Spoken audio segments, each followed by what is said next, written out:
Hey guys, it's Thomas again with Chrono24 in New York City. Today we are sitting down with a number of collectors to talk about what your watch says about you.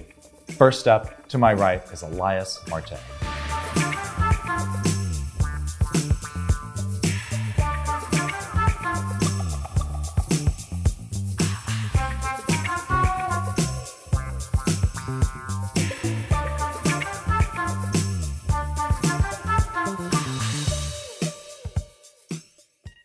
Elias is a real estate agent in the cutthroat New York industry. He is a collector of watches, jewelry, clothes, glasses, you name it. He was recently on the cover of W.M. Brown magazine, and he just happens to be the best dressed guy that I know. Elias, thanks for sitting down today. Thank you, Thomas. So we got a lot of watches here. We're gonna jump into this first. For our 10 questions, we're gonna start with number one, which is what watch are you wearing on your wrist right now? It's the Benrus from like the 1950s. Hourglass, and the interesting thing about it is that it has the previous owner's social security number. Yeah, we'll blur that out in post. So I'm very curious on the whole story on this, but I tried Googling him and nothing. So yeah. Yeah, if you ever want to sell it on eBay or sell it on the dark web, you can do either one. I need to open a bank account. I already have the info.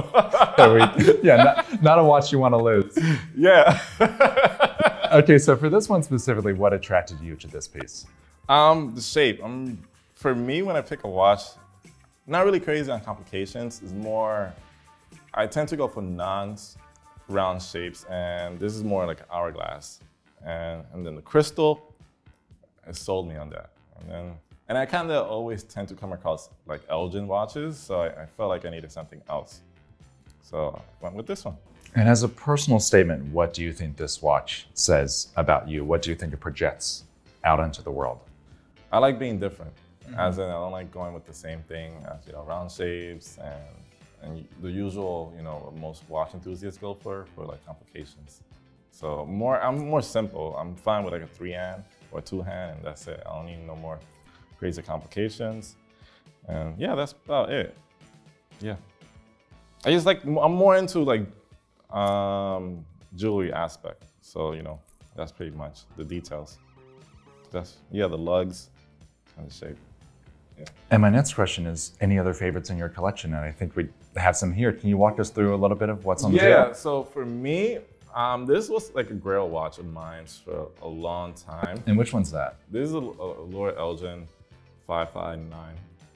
Yeah, those lugs are amazing. It's from 1945. It's a driver's watch, so like it was made for driving. I kind of wanted it for a long time, and when I came across to it, it's in great condition. I tend to wear it a lot. I bought it. And then this is like the continuation. So this is from 1945. The reference is 559, and then this is from like the mid 50s. Reference 670, that's the caliber. And this is as well. So, this is black strap. I would wear this for like black tie event. It's gold, so that's my favorite color. And then this Movado, it's curved, it's a Curvix. It's quartz, it's from the 90s. It's actually a women's watch, I'm pretty sure.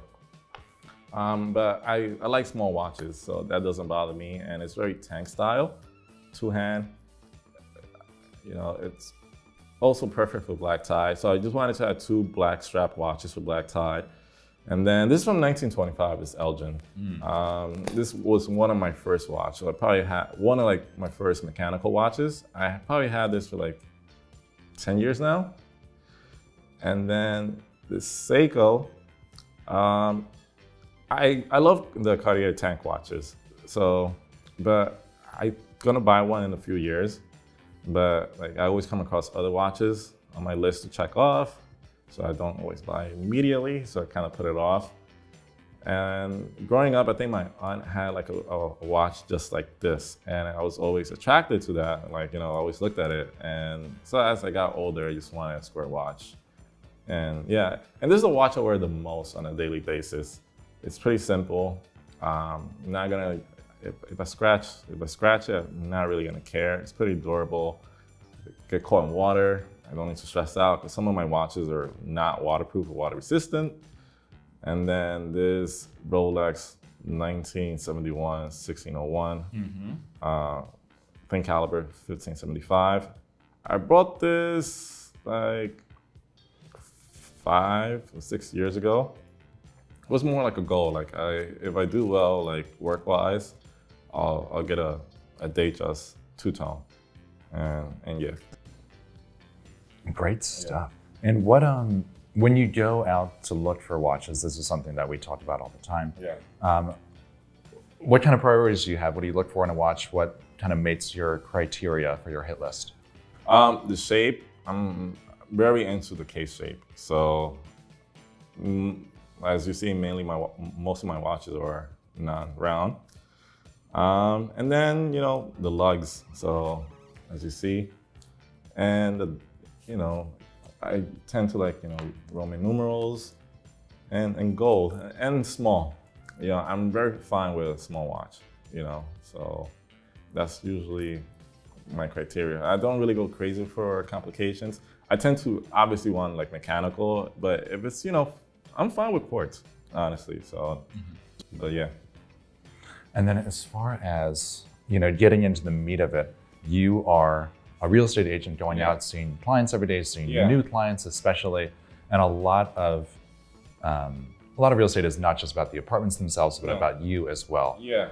So how does your job influence your watch choice, what you put on, and how does that influence your interactions with clients as well?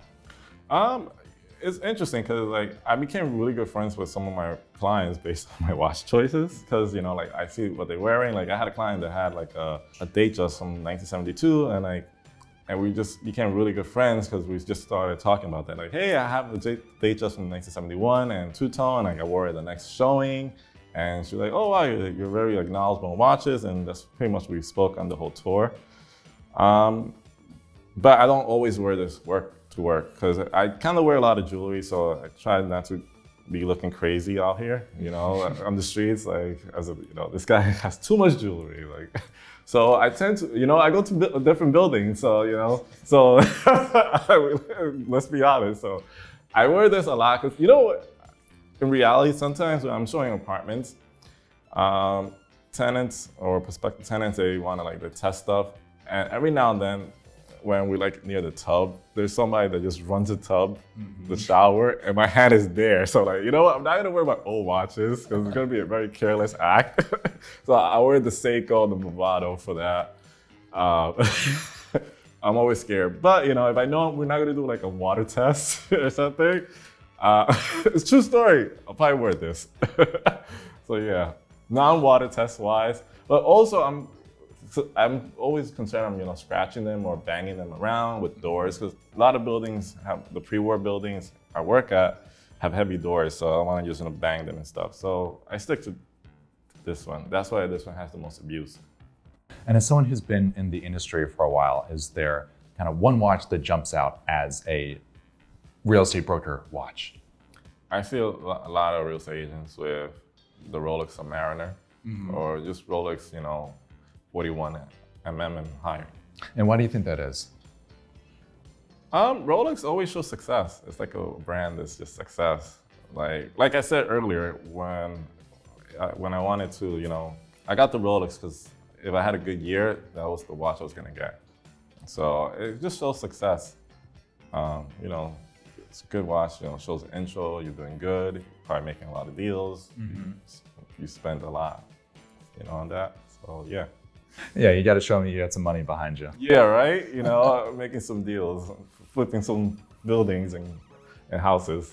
So Elias, you obviously have a very focused taste as far as time-only, small, yellow gold pieces. What I want to know is, has your taste always been this way, or has it evolved over time? I was more open to like round. I have diver watches, but I don't really wear them as much because they're stainless steel. Like the mix, I wear a lot of jewelry, so it just feels better just keeping everything one color metal. So I'm most likely gonna put my next watches, gonna stick around with non-round and square, or like hour shape, that kind of style, gold. So yeah. So it's been pretty much all gold all the time? Yeah, I'm the gold man. I'm like Mr. T. And gold is not something you see a lot. Why is it? And it's something that a lot of people are hesitant to try and pull off. Why are you attracted to gold? You know, going against the crowd. It's just I just like things in color. So like, you know, with stainless steel, it could be if you have like like platinum or white gold, you can from distance you can't really tell if it's if it's stainless steel or whatever. But gold, yellow gold, it just gives it a nice touch. It goes well with my color. So that's pretty much it. And my next question is about your Grail watch, the one out there that you're looking forward to 10 years from now, 20 years from now. Is there one that pops into mind? It would be a Rolex King Midas or a Piaget Polo. Okay. Like the older one, not the newer one. Mm-hmm. Okay, so why? Those are very unusual watches. Let's say why those? I just love the whole design on it, and it's just a little bit loud with all gold. So we're doing gold bracelets. We're doing all gold everything. That seems to be. We gotta get to that level. We're just gonna stop two-tone and leather straps. It's just very loud. So that's what we're gonna do. That's two watches definitely on the list. I have others, but I'm probably gonna have to check those sometime in the future. It's long-term goals because of the pricing. Okay, let's talk about short-term goals. My last question for you. On the radar now, I know you're always hunting. I know you're a collector. What's coming up? I need a jumping hour watch for sure.